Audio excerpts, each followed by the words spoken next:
Саламатсыздар ма балалар? Бүгін бізде физика сабағы. Жаңа тақырып өтеміз. Жаңа тақырыпты өтпес бұрын барлығымыз ортаға келіп, бұл жерден бір-бірімізді қағазды ала қойыңыз.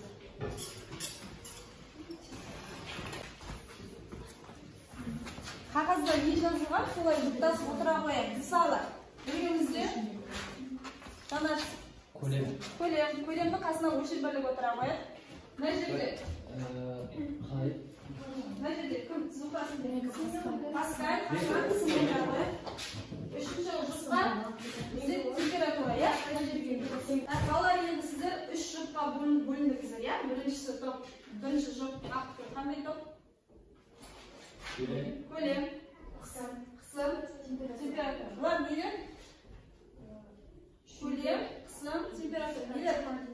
Термодинамикалық жүйелер немесе термодинамикалық параметр немесе макроскопиялық параметрлер деп атайды. Яғни, бүгінгі сабаққа бастамас бұрын қазір үй тапсырмасын тексеру мақсатында сіздерге сұрақтар қоямын. Сол сұрақтарға жауап берейік. Әр дұрыс жауапқа бір ұпайдан бағалап отырамын. Бірінші сұрақ, қолыңызды көтерейік. Термодинамикалық параметрлерді атайды. Қысым, көлем, температура. Қысым, көлем, температура. Екінші сұрақ, температураның физикалық мағынасы қандай? Яғни ережесі. Температура дегеніміз не? Сұхра. Не сипаттайды температура? Я? Заттың жылылық күйін сипаттайтын шамалақ, я? Температура. Үшінші сұрақ, қандай күй жылылық тепе-теңдік күйі деп аталады? Қандай жылылық күй тепе-теңдік күйі деп аталады? Үшеудің температурасы не болған кезде? Үшеудің, яғни қандай? Қысым, көлем, температура констант. Констант, яғни тұрақты болған кездегі күйді айтамыз. Температуралық шкалалар атаймыз. Жанар. Келвин, Цельсий. Сосын тағы бір? Фаренгейт. Жақсы, термометрдің түрлері. Қандай түрлері бар? Сұхра? Сұйық, электр, инфрақызыл және механикалық. Жақсы балалар, үй тапсырмасын қайталадық. Енді біз бүгін жаңа тақырып өтеміз. Күннің жарын дәптерге жазып қойыңыздар, ашып. Ломоносовтың ұсынған, яғни үш қағидадан тұратын қандай теориясы бар? Өткен сабақта толық айтамыз. Молекула-кинетикалық теория. Осы молекула-кинетикалық теорияның бүгін негізгі теңдеуін өтеміз. Идеал газ молекула-кинетикалық теорияның негізгі теңдеуі. Жаңа тақырып. Бүгінгі сабақтың мақсаты, яғни бүгінгі сабақта біз идеал газ моделін сипаттаймыз. Молекула-кинетикалық теорияның негізгі теңдеуін есептер шығарында қолданамыз. Тақырыпты біз қазір ойлан жұптас бөліс әдісімен талқылаймыз. Ол үшін үш жұпқа үш түрлі бөлім беремін. Бірінші жұпқа идеал газ моделін сипаттайсыздар. Қанымызға түсіреміз. Екінші жұпқа молекула-кинетикалық теорияның теңдеуі. Үшінші жұпқа молекула-кинетикалық теорияның энергиямен байланысты формуласы және бөлісінің тұрақты туралы жазамыз. 7 минут уақыттарымыз бар. Жазып, формуланы қорытып шығарып, түсіндіресіздер. Түсінікті. Сосын бір-бірімізді бағалаймыз.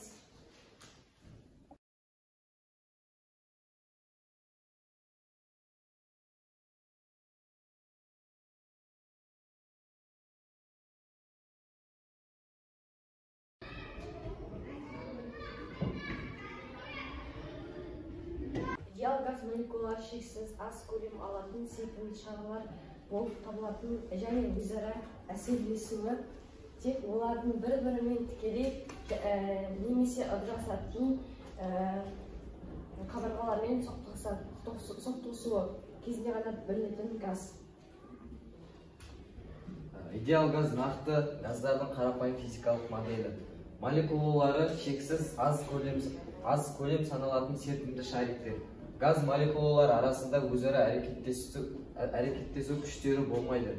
Өзара әрекеттесуі тек олардың бір-бірімен тікелей немесе ыдыстың қабырғасы мен соқтығысуы кезінде ғана білінеді. Сонда идеал газ дегеніміз ол физикалық ненің нақты моделі, иә? Ол өзара әрекеттесу күштері болмайды, олар ыдыстың қабырғасында үнемі соқтығысып жүреді, иә? Жақсы. Осы топты бағалайық, қалған екі топ.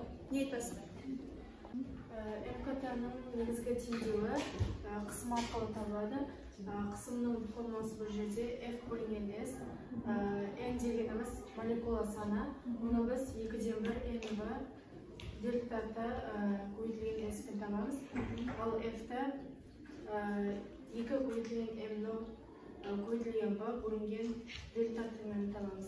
Яғни күш импульсы мен дене импульсын формулалар, иә? Енді осыны апарып ең бірінші формулаға қоямыз ғой, иә?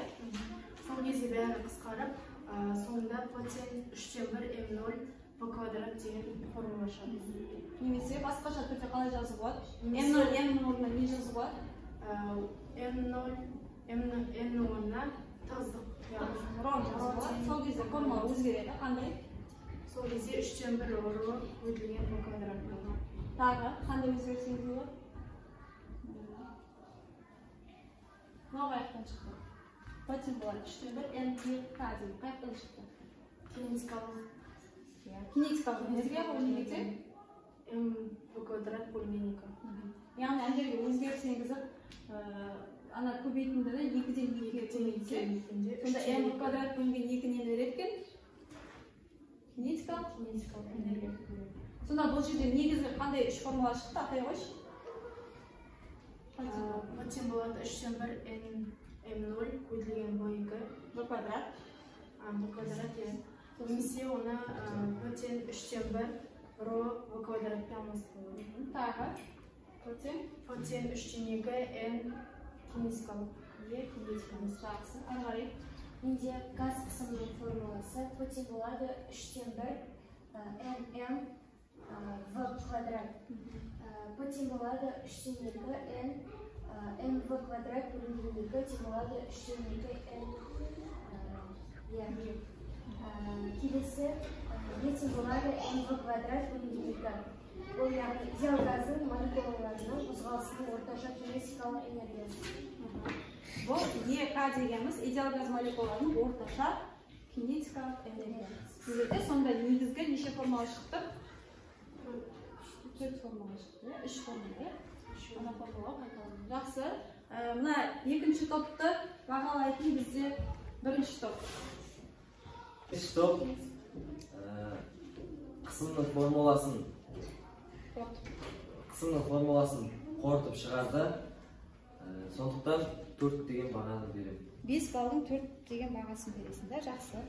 Температура идеал газ молекуласының орташа кинетикалық энергиясының өлшемі. N тең болады үлкен N бөлінген V, ол молекулалардың концентрациясының формуласы. Немесе оны молекулалардың шоғырлануы деп атаймыз. Жалпы бізде мана айтып кеткендей қысым, температура және көлем үшеуі бірдей жүреді. Бірінші формуланы айтатын болсақ, потен болады 3-ден 2 N E. Оны потен болады 3-ден 2 N бөлінген V E деп алуға болады, және оны PV бөлінген N, ол тең болады 3-ден 2 E деп алуға болады. Жылулық тепе-теңдік күйіндегі газ үшін PV бөлінген үлкен N тең константа, яғни тұрақты деген.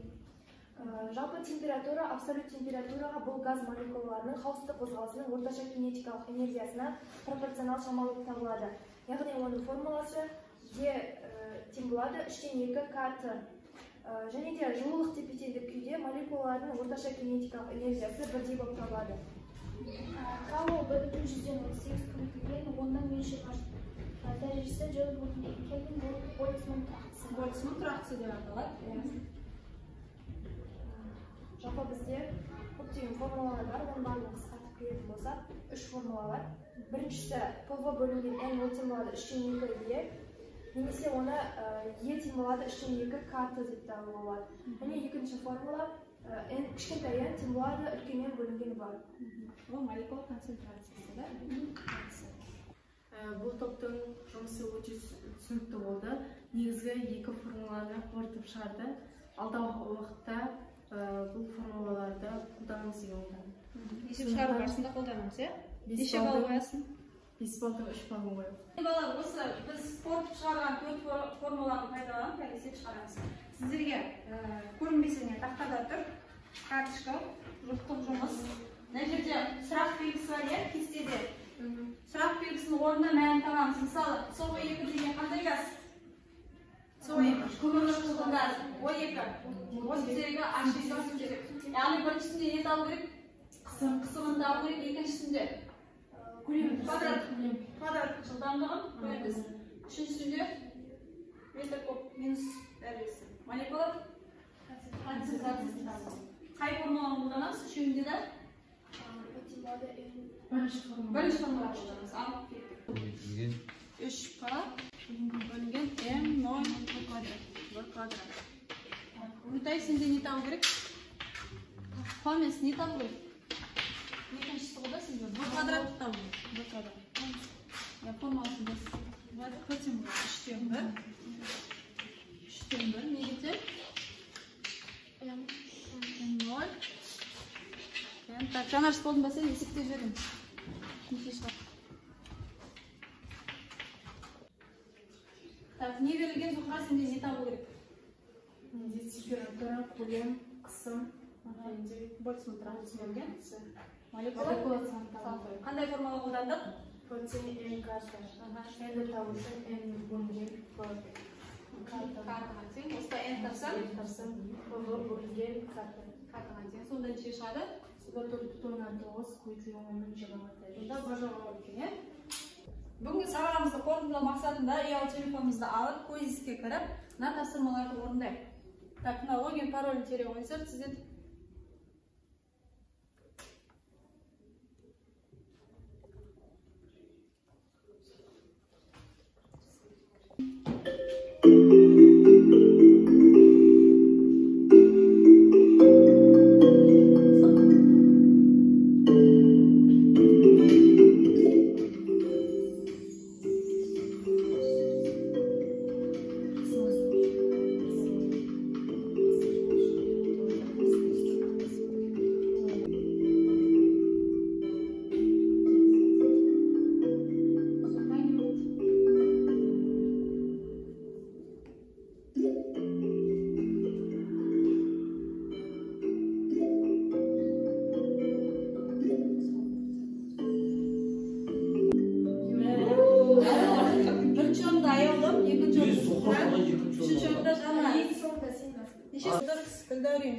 төртеуі дұрыс, Үмітай 7 сұрақтың 3-еуі дұрыс, Бақытгүл 7 сұрақтың 2-еуі дұрыс.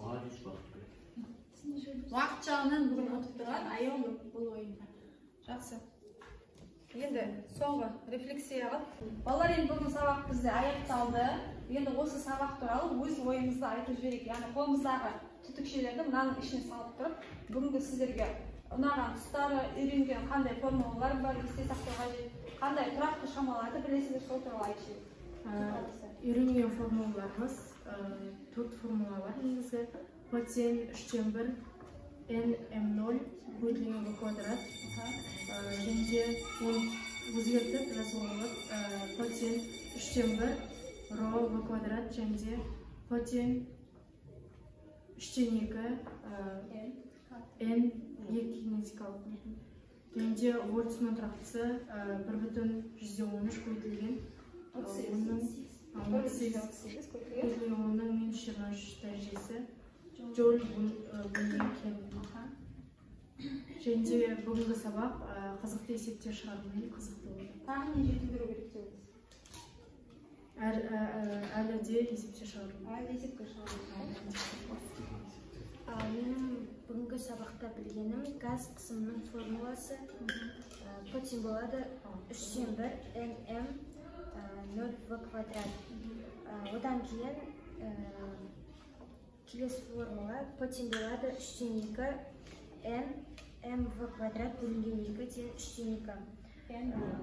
Одан кейін идеал газдың молекулаларының қозғалысының орташа кинетикалық энергиясы. Осы формулаларды келесіздер жаттап келейік, иә? Бүгінгі сабақ қызықты болды. Есімін ұнады, қай жері ұнады? Көзі сынады да саған. Мен бүгінгі сабақта идеал газ туралы ақпарат бердім. Идеал газ туралы ақпарат бердім. Жақсы. Сіздер? Мен бүгінгі сабақта молекулалық кинетикалық теориясын білдім, және де оның негізгі теңдеулерін білдім. Және де жалпы негізгі төрт формуланы білдім. Және де бүгінгі сабақ өте жақсы өтті, және де практика ретінде есептерден шығару керек деп ойлаймын. Мен бүгінгі сабақта молекулалардың концентрациясының формуласын білдім. Және де n тең болады үлкен n бөлінген. Және де көптен қызық